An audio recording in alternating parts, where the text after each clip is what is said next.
como van a leer en su literatura, es porque de hecho es el que más ha sido estudiado de todos los sentidos especiales.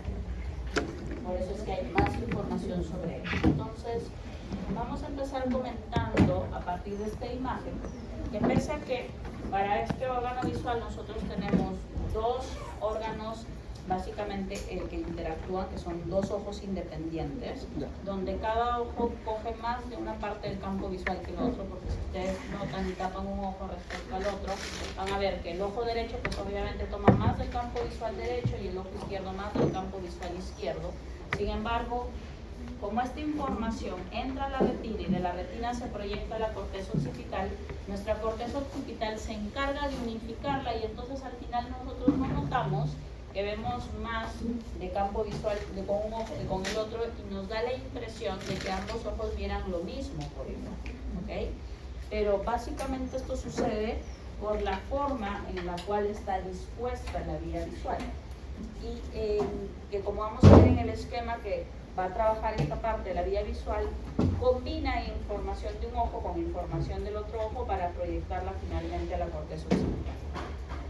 Desde el punto de vista anatómico es relevante resaltar esta forma que tiene la órbita y el globo ocular, que es una forma esférica, porque la forma esférica de esta superficie convexa que va a permitir el primer proceso fisiológico básico para la visión, que se conoce como refracción, ¿sí? En la refracción vamos a entender que lo que nosotros observamos como imagen no es otra cosa que la luz atravesando los objetos y proyectándose a nuestra retina. Y entonces, la proyección de esta luz, de estos rayos lumínicos, va a incidir sobre la superficie del ojo. Y al ser esta superficie de tipo convexa, va a favorecer un proceso de refracción que incluye la convergencia de los rayos lumínicos en un único punto focal. Esto es fundamental, porque cuando la imagen proyectada cae en un solo punto en la retina, vamos a ver que esta imagen se va a ver con nitidez. Pero si en lugar de formarse un punto focal se forman varios puntos focales, vamos a seguir viendo la imagen, pero ya no la vamos a ver con tanta nitidez, ¿ok? Entonces, entendamos que el proceso parte de que estos rayos se proyecten y que la convexidad del ojo favorezca que se unifiquen en un solo punto y este punto debe caer específicamente en la retina.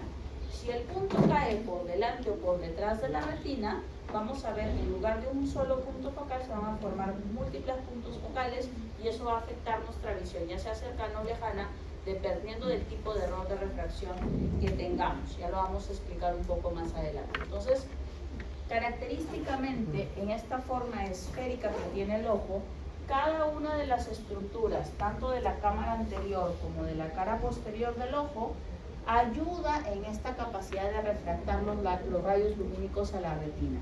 Esta capacidad de refracción se mide en dioptrías. La dioptría es la unidad que mide este proceso físico de refracción.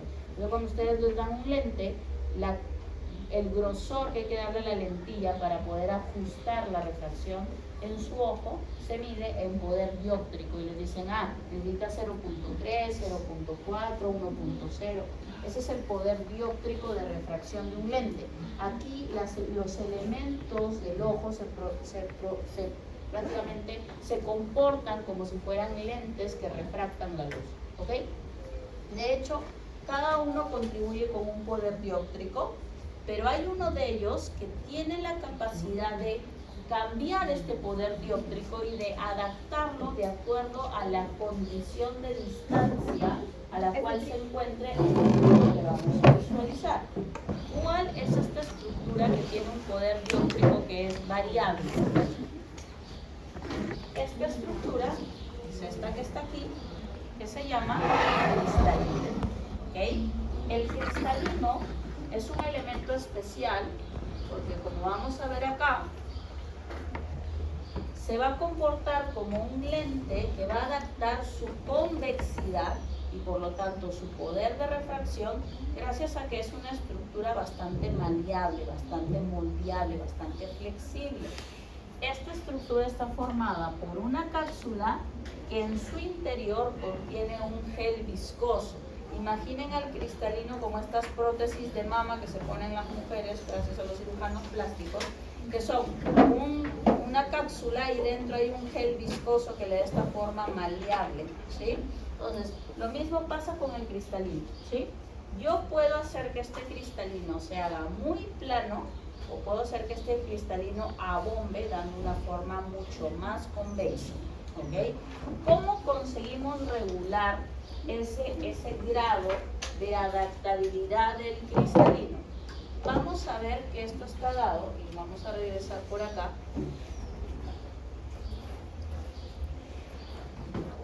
Acá. Por la musculatura que rodea al cristalino, ¿ok? Normalmente el cristalino va a ser traccionado de forma periférica por unas fibras rectas que se llaman fibras sonulares o también llamados ligamentos suspensorios, ¿ok? Acá podemos ver cómo estos ligamentos suspensorios son unas fibras rectas que están alrededor de la cápsula del cristalino y que en nuestros ojitos, y sobre todo en aquellos que tienen los ojitos más claros, van a ver como unas líneas que salen del punto más negro de la pupila, van a ver unas líneas radiales en sus ojitos. Esos son los ligamentos suspensorios, también llamadas fibras sonulares. Su función es traccionar del cristalino para mantenerlo plano, ¿sí? Así que cuando estas fibras estén contraídas, esta convexidad del cristalino se reduce.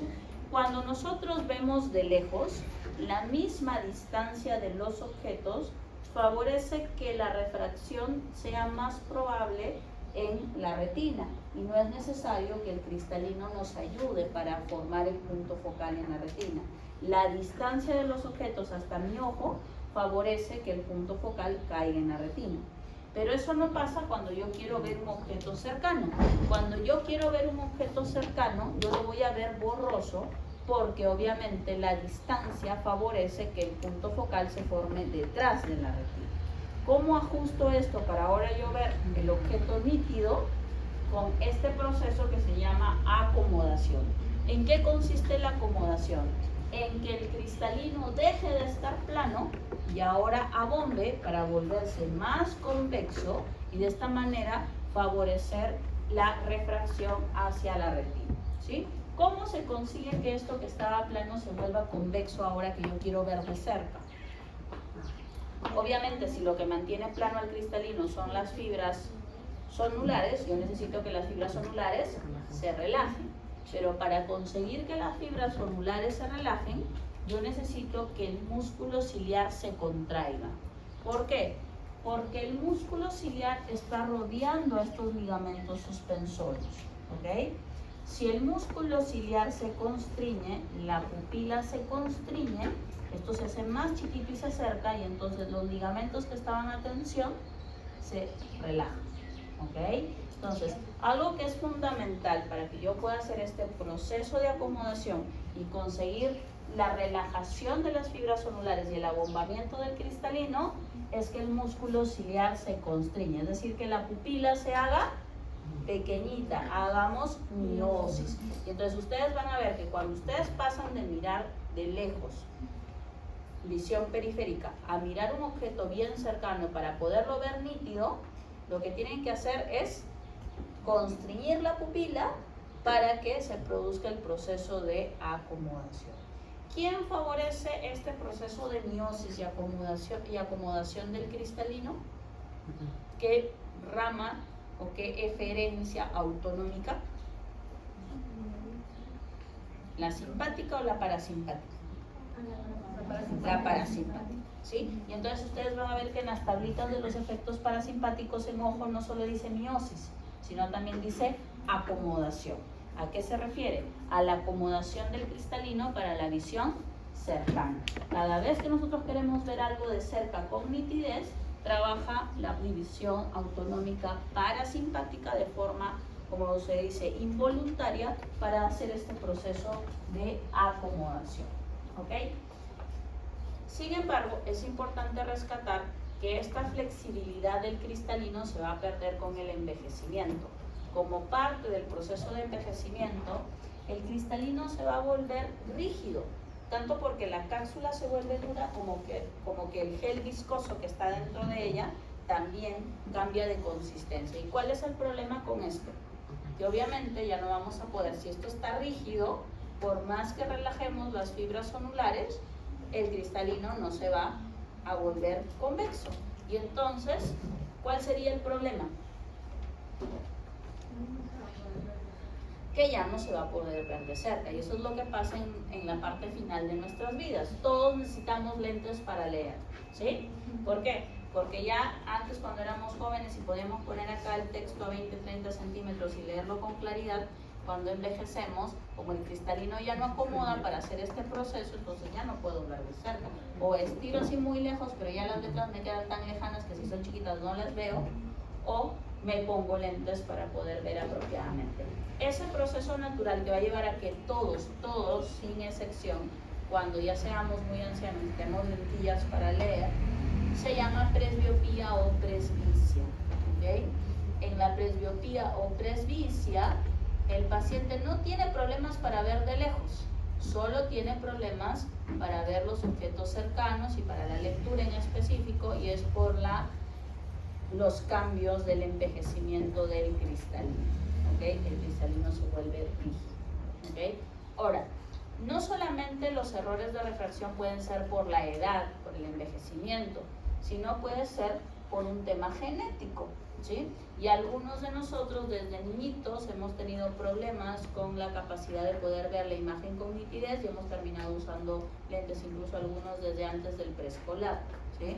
Y eso pasa porque por un tema genético algunas personas no tienen esta capacidad de poder ver con propiedad tanto de lejos como de cerca, que es la característica propia del ojo normal, o también llamado ojo hemétrope, ¿sí? Entonces, hay dos errores de refracción que se asocian básicamente a que el diámetro anteroposterior del ojo no es el normal, sino que por un tema genético o es muy reducido o está muy aumentado.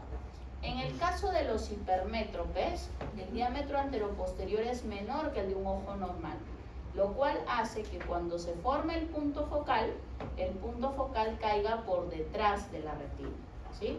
Eso lleva a lo siguiente: en la retina no va a haber un solo punto focal, sino van a haber múltiples puntos focales, y entonces la imagen se va a ver no nítida, sino borrosa. Sin embargo, el hipermétrope tiene una ventaja. Al estar el punto focal por detrás de la retina, si yo ajusto el poder dióptrico del cristalino, puedo desplazar este punto focal muy por delante. Entonces, los hipermétropes pueden pasar muchos años sin necesitar lentillas, porque sobre todo para ver de lejos, ¿sí? Para ver de lejos, utilizando la acomodación fisiológica del cristalino, compensan y entonces ven muy bien de lejos, ¿sí? Su problema básicamente va a estar para ver de cerca. ¿Por qué? Porque incluso ajustando el poder dióptrico del cristalino, igual el punto focal siempre va a caer por detrás, y sobre todo va a caer por detrás mientras más cercano esté el objeto al ojo. Entonces, los hipermétropes tienen problemas básicamente para ver los objetos cercanos, sobre todo para leer. Estos niños suelen alejar los textos para poder leerlos en el colegio y de esa manera evitar los lentes que puedan corregir la hipermetropía. Entonces, la hipermetropía es mucho más frecuente que la miopía, pero como es compensada con la acomodación, usualmente es diagnosticada ya cuando el paciente suele estar fuera de la etapa escolar. ¿Okay? La miopía es diferente. En la miopía yo tengo un ojo que tiene un diámetro anteroposterior mucho mayor que el ojo normal. Eso lleva a que el punto focal se forme, pero se forme por delante de la retina. Y entonces, después de formarse el punto focal, los rayos, después de encontrarse, se vuelven a separar, vuelven a divergir, y entonces en la retina nuevamente, igual que en el hipermétrope, tengo varios puntos focales. La diferencia va a estar en que el miope no va a tener problemas para ver de cerca, porque mientras más cercano esté el objeto, es más probable que el punto focal sí caiga en la retina, ¿sí? El problema va a ser para ver de lejos. Mientras más lejos esté el objeto, más adelante se forma el punto focal de la retina. Entonces, los miopes son personas que no tienen problemas para leer. Ellos se sacan los lentes y sin su lente pueden leer un texto. El problema del miope es para ver de lejos. Es el típico niñito que siempre se atrasa en el colegio para anotar las cosas porque no ve la pizarra, porque no ve las diapositivas. Si está sin su lente, de lejos, tú lo saludas en la calle y te devuelve el saludo por cumplir porque no sabe quién lo saludó, porque no distingue la cara del que está al otro lado de la calle, ¿sí? Entonces, el miope, su problema no es para la lectura, su problema es para la visión lejana, ¿ok? En ambos casos, ambos errores de refracción se pueden corregir con lentes que corrigen la ubicación del punto focal, ¿ok? En el caso del hipermétrope, yo voy a necesitar un lente que sea de tipo convexo, porque al ser convexo hace el mismo efecto que el cristalino, hace que el punto focal, en lugar de estar por detrás, se vaya más hacia adelante, y con eso se corrige la nitidez de la imagen, sobre todo para la visión cercana, ¿ok? En cambio, en el hipermétrope, en el miope, yo voy a necesitar un lente de tipo cóncavo. ¿Por qué? Porque el lente cóncavo, en lugar de hacer convergencia, va a hacer divergencia. Los rayos se van a separar y al separarse se van a conseguir unir, pero se van a unir más atrás.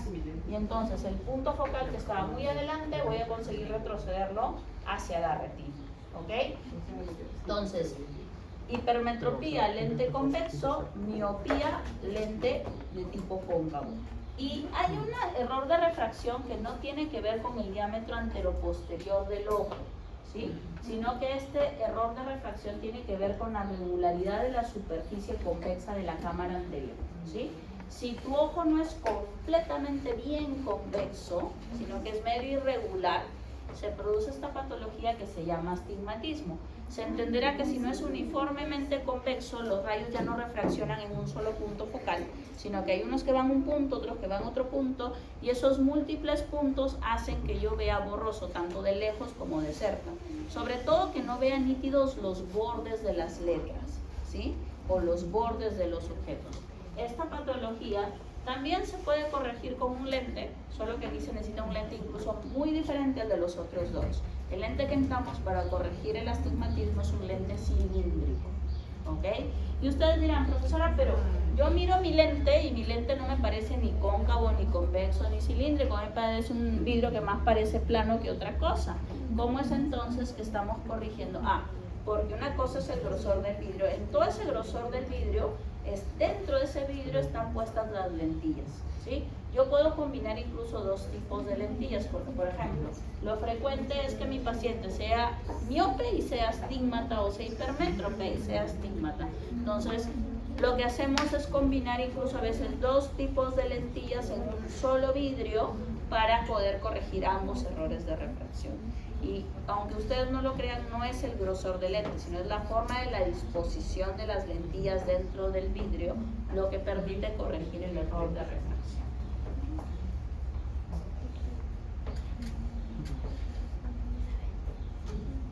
Ok, otra cosa importante que tenemos que conversar sobre el globo ocular es la diferencia que existe entre la cámara anterior y la cámara posterior del ojo, ¿ok? La cámara anterior del ojo está formada por el humor acuoso, mientras que la cámara posterior va a estar conteniendo al humor vítreo. El humor acuoso, como su nombre lo dice, es acuoso, es agua, es líquido puro, que característicamente tiene inmerso dentro de este líquido iones y nutrientes que van a permitir mantener las estructuras de la cámara anterior, porque varias de ellas son avasculares, como por ejemplo la córnea y el cristalino. Entonces, si no fuera por el humor acuoso, estas estructuras tendrían células que no tendrían fuente de energía, ¿sí? Entonces, esa es la importancia de este humor acuoso. Vamos a ver que el humor acuoso se va a formar por los procesos ciliares. ¿Qué son los procesos ciliares? Es un epitelio que tiene como base al músculo ciliar.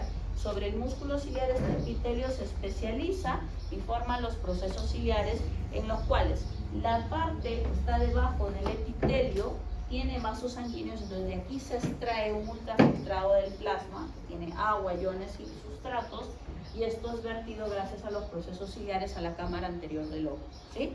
Pero obviamente, como las células lo van captando para tomar los nutrientes, hay que irlo desechando para que venga nuevo con nuevos nutrientes. Entonces, así como se va formando, el humor acuoso también se va eliminando. ¿Cómo se da esta eliminación del humor acuoso? Pues esta eliminación se da en una estructura que se llama el ángulo iridio corneal. ¿Okay? Vamos a ver por acá. Aquí donde el iris se continúa con la zona en que la esclerótica se continúa con la córnea, este ángulo se llama ángulo iridio corneal. Y en el ángulo iridio corneal hay una estructura que se llama el conducto de Schelling. Este conducto tiene la capacidad de recolectar el humor acuoso a través de unas trabéculas. Las trabéculas, entiéndanlas así como una especie de esponja que absorbe agua, ¿sí? Esto pasa aquí a los conductitos y estos conductitos terminan drenando ese humor acuoso a las vénulas de la esclerótica. La esclerótica es la zona más vascularizada de nuestro ojo, ¿ok? De aquí las venas se van a encargar de regresar esto a la circulación sistémica. Entonces sucede lo siguiente, los procesos ciliares lo van formando, esto se filtra gracias a la zona que hay alrededor de los cuerpos ciliares en la pupila, esto pasa acá a la cámara anterior y luego es vertido nuevamente hacia la circulación general gracias al conducto de Schelling. Ahora, ¿qué pasa si no hay un equilibrio entre la producción y el drenaje? ¿Qué pasa si los procesos ciliares siguen produciendo y la parte del drenaje no se encarga de eliminar? ¿Sí? El líquido empieza a acumularse y, como ustedes saben, más volumen implica más presión. Y es importante esto porque cuando incrementa la presión en la cámara anterior, este incremento de presión se transfiere también a la cámara posterior, ¿sí?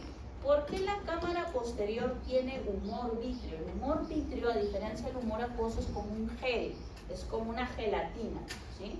La característica del humor vítreo es que mantiene una tensión constante que mantiene la retina estirada en los 2/3 posteriores del ojo. Entiendan como que hubiera que hacer una presión para que esto fuera como un toldo que se tiene que mantener bien extendido, ¿sí? Entonces, el humor vítreo se encarga de eso y la presión tiene que ser exacta porque si tú le pones más presión de la que se necesita, en lugar de solo mantener extendida la retina, lo que vas a hacer es bloquear el flujo de sangre a esta retina y entonces al no haber flujo de sangre, obviamente la retina se isquemia, se necrosa y si no hay retina, no hay visión, ¿ok? Entonces, cuando la presión incrementa en la cámara anterior, el incremento de presión se transfiere también a la cámara posterior y si incrementa la presión en la cámara posterior, quien la sufre es la retina, ¿sí? Hay una patología que se asocia a este mecanismo. Esta patología se llama glaucoma, ¿sí?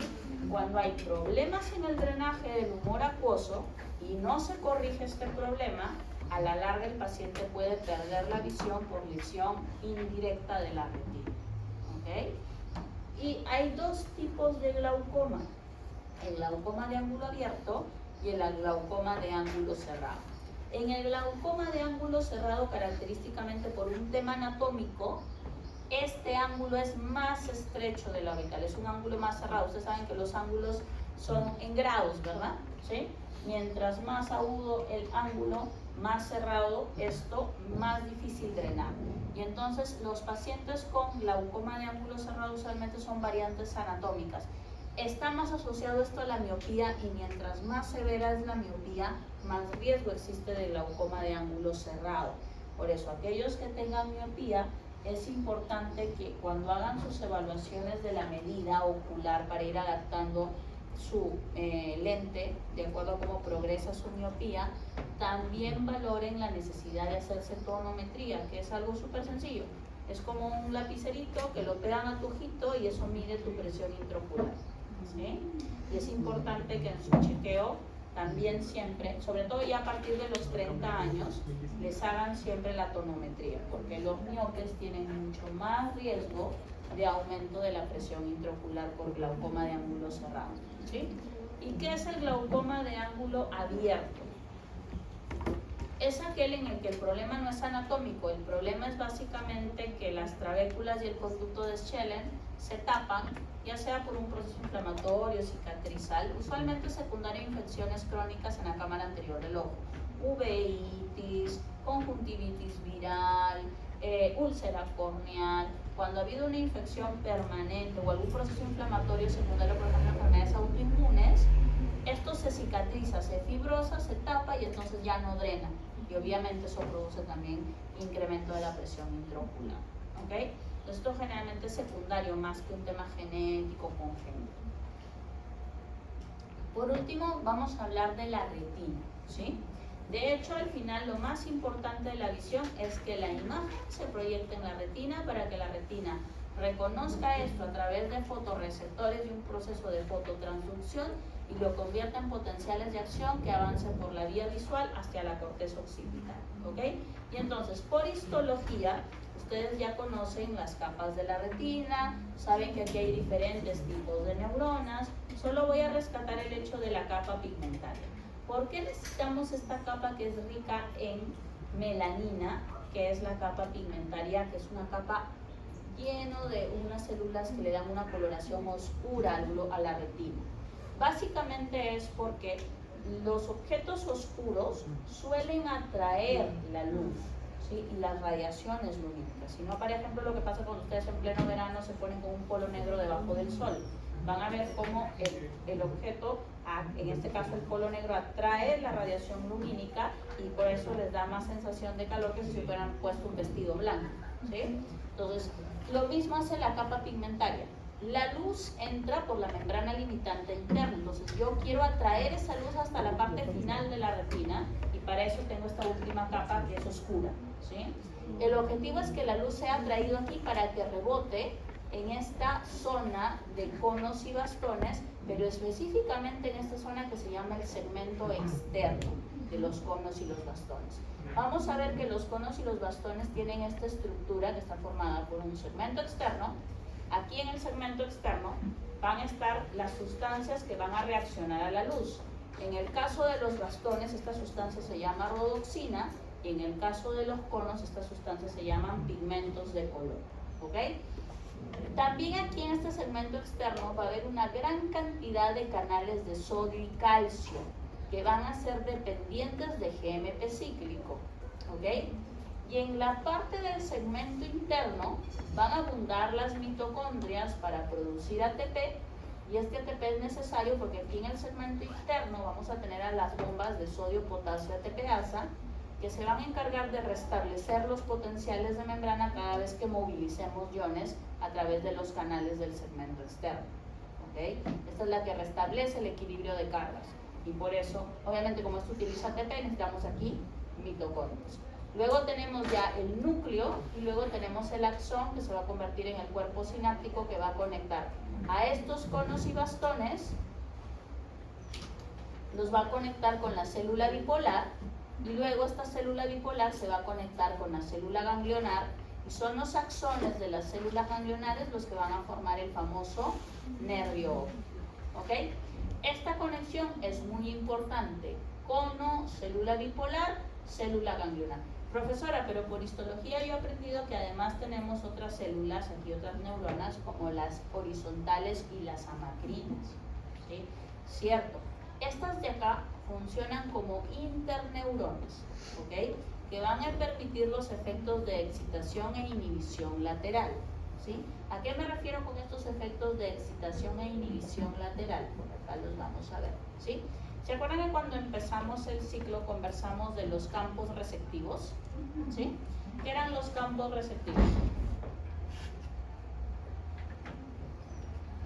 Eran la información sensitiva que era recogida por una única neurona sensitiva, ¿sí? Y aprendimos que qué ventaja tiene tener un campo receptivo pequeño contra tener un campo receptivo amplio.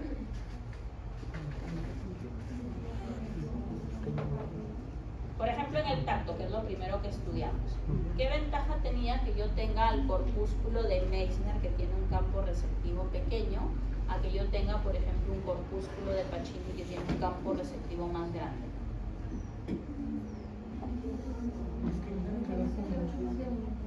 Ajá, la información es mucho más precisa, más delimitada, puedo saber la ubicación específica de dónde vino. Esto para el tacto, ¿no? El Meissner te permitía decir, ah, mira, me tocaste con la aguja la punta del pulpejo del dedo. En cambio el Pacini solo te decía, ah, estoy sentada sobre una silla, sobre algo duro, pero específicamente hasta qué parte llega el contacto con la silla, no lo sé.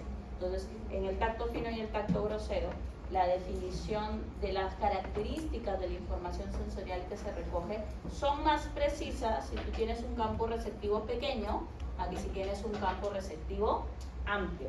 Por eso es que en la visión, para yo poder ver la imagen con nitidez, yo necesito que esta información caiga en un campo receptivo pequeño, en un único punto focal en la retina, y tengo que inhibir la parte periférica de la retina para que no se distraiga con otra información, ¿sí? Y si ustedes se han dado cuenta, ¿qué pasa en su campo visual?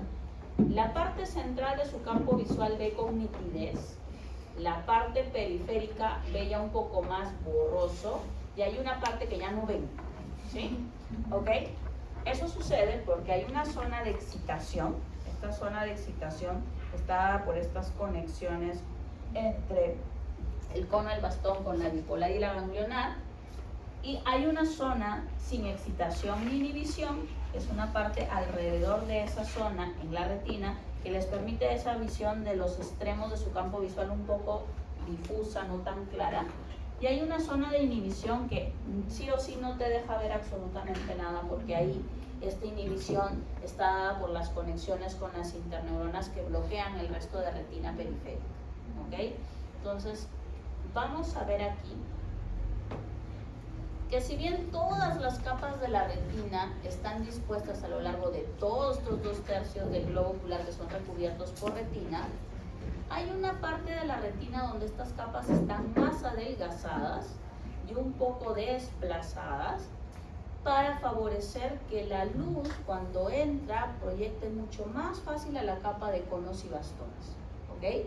Esta zona de la retina es la zona que tiene la mejor definición de imagen, la mejor zona de visión, ¿sí? ¿Cómo se llama esta zona de retina?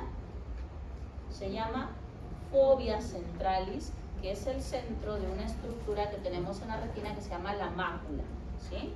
Hay una parte en nuestra retina, hacia la parte temporal de la retina, donde tenemos una parte de la retina que es un poco avascular, ahí no hay vasos sanguíneos, y es una zona más oscura de la retina, y ahí hay como una pequeña depresión, como una fovea, como si hubiéramos puesto el dedo en una plastilina y hubiéramos hecho un hoyito, ¿sí?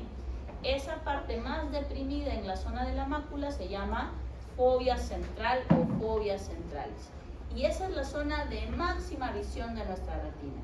Idealmente, cuando formamos el punto focal, dirigimos ese punto focal a esa fovea centralis para yo poder ver la imagen en Ultra HD, ¿sí?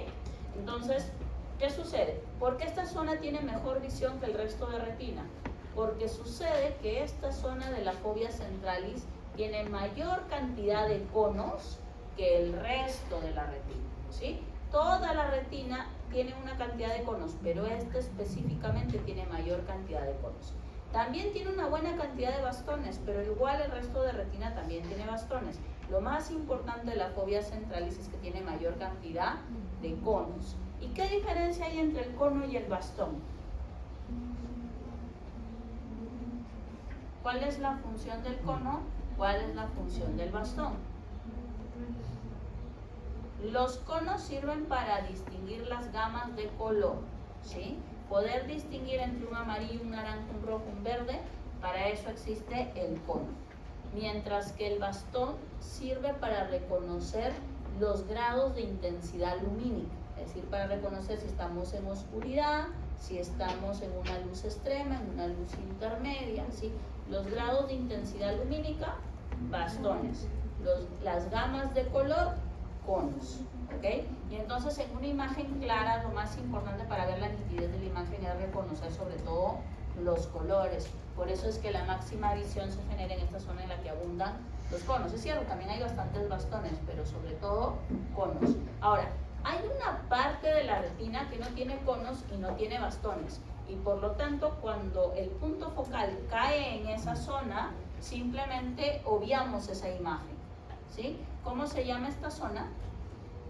Se llama punto ciego y consiste en la zona en la que emergen las fibras de los axones de las células ganglionares formando el nervio óptico. Ahí justo cuando sale el nervio óptico de la retina, esa zona no tiene conos y no tiene bastones. Esta zona que se llama papila óptica y que está más hacia la porción nasal de la retina, se le conoce como el punto ciego. Normalmente cuando mi imagen cae en ese punto ciego, lo hace en un ojo pero no lo hace en el otro. Es decir, si coincide que por ejemplo el logo de ese objeto que estoy viendo allá, en este ojo cae en punto ciego, se supone que en el otro no. Entonces la corteza occipital se encarga de anular el punto ciego de un ojo superponiendo la imagen del otro ojo. Profesora, ¿y qué pasa si yo me tapo un ojo y de pronto veo solo con uno? ¿Por qué no noto un punto negro que correspondería al punto ciego? Porque la corteza occipital es inteligente. Si una imagen cae en el punto ciego de este ojo, lo que hace la corteza occipital es, dependiendo de lo que esté rodeando el punto ciego, lo rellena con esa imagen. Es decir, si lo que está rodeando el punto ciego es un color blanco, lo que hace mi ojo es rellenarlo de blanco. ¿Sí? Si algo negro está rodeando mi punto ciego, lo rodea de negro. Si es algo azul, de azul. Y lo que hace es rellenarlo para que yo no note que esté el punto ciego. Entonces, sucede que yo puedo probar que existe ese punto ciego. Y en la guía de práctica de esta semana, tienen un ejercicio para hacer esto. Y consiste básicamente en lo siguiente. Yo en una hoja blanca grafico una cruz y un punto. Y le digo al paciente que tapándose un ojo, observe solamente la cruz y no el punto, ¿ok?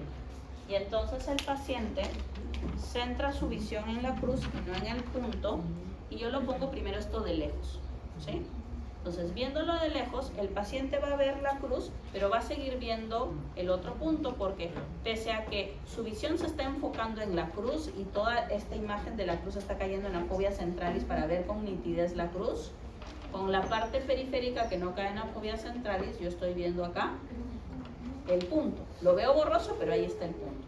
Sin embargo, a medida que yo voy acercando la imagen al paciente, a los ojos del paciente, llega un punto en que yo le voy a decir al paciente, mira, yo voy a acercar la imagen y cuando desaparezca el punto, me avisas, ¿sí?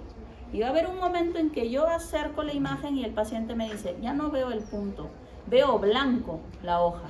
¿Por qué la ven blanca?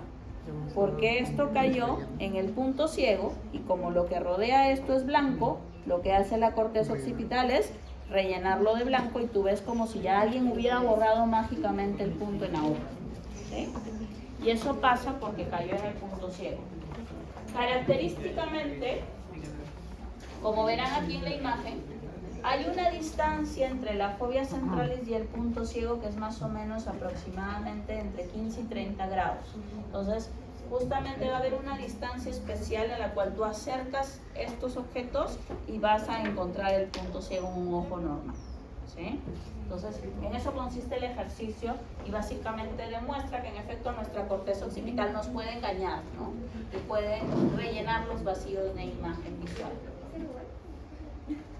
Ok, por último vamos a hablar de este proceso de fototransducción. A ver, habíamos dicho que aquí en el segmento externo están las sustancias que reaccionan a la luz, que en el caso de los bastones es la rodoxina y en el caso de los conos es los pigmentos de color.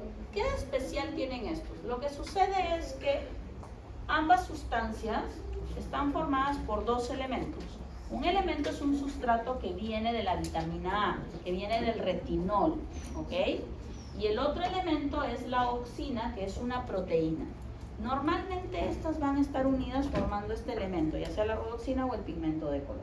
Pero cuando yo estas sustancias las exponga a la luz, el sustrato que viene del retinol va a ser transformado gracias a que la luz genera la activación de enzimas y la isomerización. Por ejemplo, en el caso de la rodoxina, este elemento retinol, que es el 11-cis-retinal, se puede transformar en un transretinal. Y entonces al transformarse, la oxina se divorcia de él, ¿sí? Entonces, cuando yo expongo a la rodoxina a la luz, la parte rodo se transforma y la oxina se separa. ¿Y por qué es interesante esta separación de la oxina? Porque la oxina, independiente de la parte retinol, tiene la capacidad de activar proteínas G. En específico a esta proteína G que se llama transducina. ¿Okay? Esta transducina tiene la capacidad de activar a su vez a una enzima que se llama GMP cíclico fosfodiesterasa. ¿Qué hace esta fosfodiesterasa? Lo que hace es convertir al GMP cíclico en 5'-GMP. Quiere decir que, en resumen, cuando yo expongo a la rodoxina o a los pigmentos de color a la luz, los niveles de GMP cíclico disminuyen, ¿sí? ¿Y por qué es importante esto?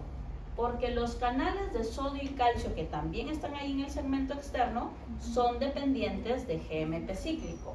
Por lo tanto, cuando mis ojos estén expuestos a la oscuridad, va a haber un montón de GMP cíclico y los canales van a estar abiertos. El sodio y el calcio van a entrar y la célula se va a despolarizar. Por el contrario, cuando mis ojos estén expuestos a la luz va a reducir los niveles de GMP cíclico, los canales se van a cerrar y en lugar de despolarizarse, estas células fotorreceptoras se van a hiperpolarizar. Y entonces aquí hay algo interesante. Generalmente cuando tú le das un estímulo a una célula sensorial, lo que suele pasar es que en presencia del estímulo la célula se despolariza. Pero aquí no pasa eso. Cuando tú le das estímulo, en lugar de despolarizarse, el receptor se hiperpolariza. Esa es una característica especial que tiene la vía visual y acá lo vamos viendo, ¿sí? En oscuridad se despolariza, en luz más bien se hiperpolariza, ¿ok? Pero ojo, estos cambios en el potencial de membrana que vamos a ver en los conos y los bastones no son todavía potenciales de acción, son potenciales de receptor, que es algo completamente distinto, ¿sí? Van a servir para que yo detecte si estoy en luz o en oscuridad, si estoy ante un color claro, ante un color oscuro, ante un amarillo, ante un rojo, ante un verde, ¿sí? Entonces, en sentido a cómo se mueve el potencial de membrana en reposo, se mueve a la despolarización o a la hiperpolarización, esta señal es transmitida a la célula bipolar, ¿sí? Y la célula bipolar se va a dar cuenta de lo que está pasando, qué tipo de estímulo tengo, y se lo va a transferir a la célula ganglionar. Entonces aquí nos explican algo que se llama el sistema de switch on-off, ¿sí? La célula bipolar se va a comportar como un switch que va a permitir que los impulsos eléctricos pasen a un grupo de células ganglionares y no a otro. Van a leer en sus libros que las células ganglionares son de diferentes tipos. Hay unas X, otras Y, otras W, otras Z. Otros autores hablan de células para la oscuridad, células para la luz, células para los colores. Lo que pasa es que quien se encarga de activar un grupo de células ganglionares y no otro es la célula bipolar. Por eso hay este intermedio en esto, ¿sí? Y entonces, de esa manera, dependiendo de qué grupo de células bipolares y de qué grupo de células ganglionares se generan los potenciales de acción, la corteza occipital reconoce qué tipo de imagen estamos viendo, ¿ok? Entonces, es un circuito perfecto en el cual los potenciales de acción finalmente se originan en las células ganglionares, siguen la ruta del nervio óptico y se continúan por la famosa vía visual, ¿ok? Solo para acabar aquí sobre la vía visual, es importante recordarles que cuando la imagen se proyecta en nuestra retina, se proyecta completamente invertida, completamente en sentido opuesto. ¿Qué quiere decir esto? Supongamos que este es mi campo visual, ¿sí? Lo que está en la parte temporal de mi ojo, ¿sí? Esta parte de acá, en realidad no va a la parte temporal de mi retina, sino termina yendo a la parte nasal de mi retina. Y si eso está arriba, termina yendo abajo. Y lo que está abajo, termina yendo arriba en la retina. O sea, completamente invertido, ¿sí? ¿Y por qué es importante mencionarles esto de la inversión de la proyección? Porque teniendo en cuenta esto, vamos a poder analizar las lesiones de la vía visual.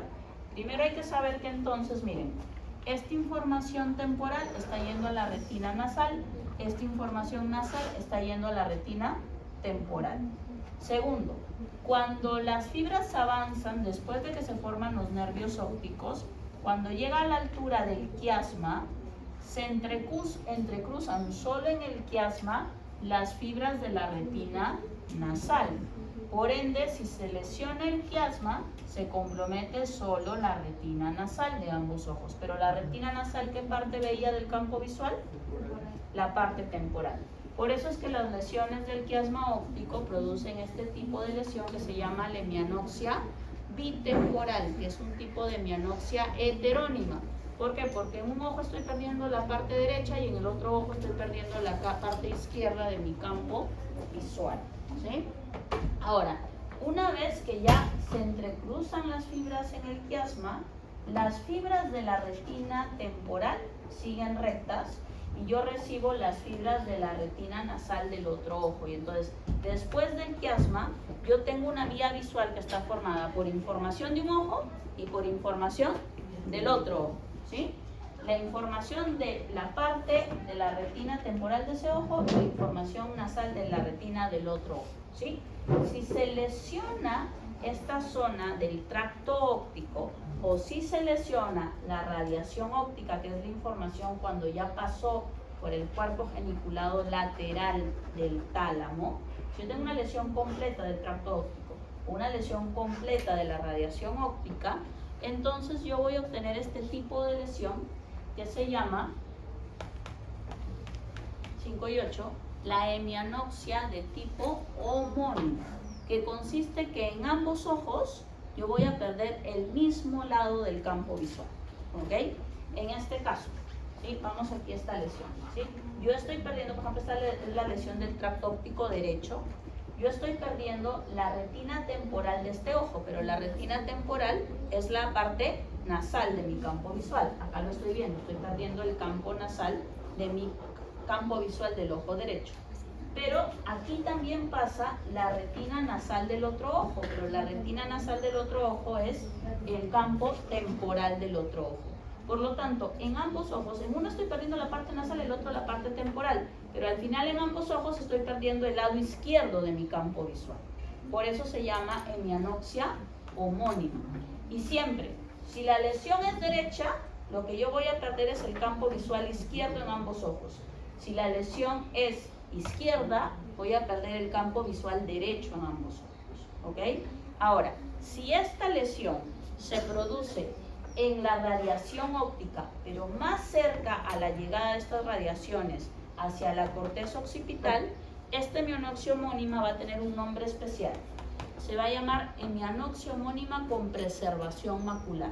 Es decir, voy a tener el mismo hallazgo de la hemianopsia homónima, pero voy a conservar la zona de campo visual que corresponde a la zona de las fobias centrales en la mácula, ¿sí?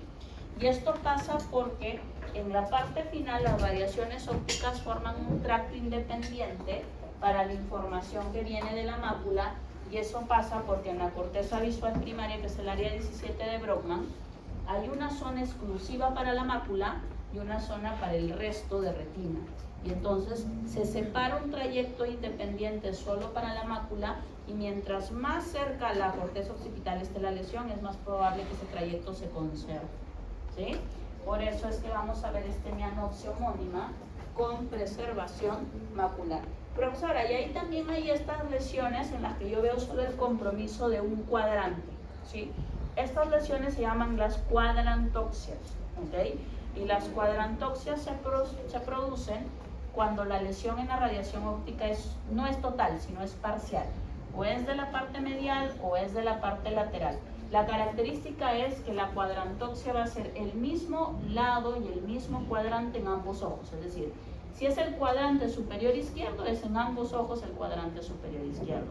Si es el cuadrante inferior derecho, es el mismo cuadrante inferior derecho en el ojo izquierdo, en el ojo derecho. ¿Sí? ¿Dudas, preguntas sobre esta parte de visión? ¿Todo claro? Tenemos nuestra asistencia, ¿sí? Firmaron la asistencia.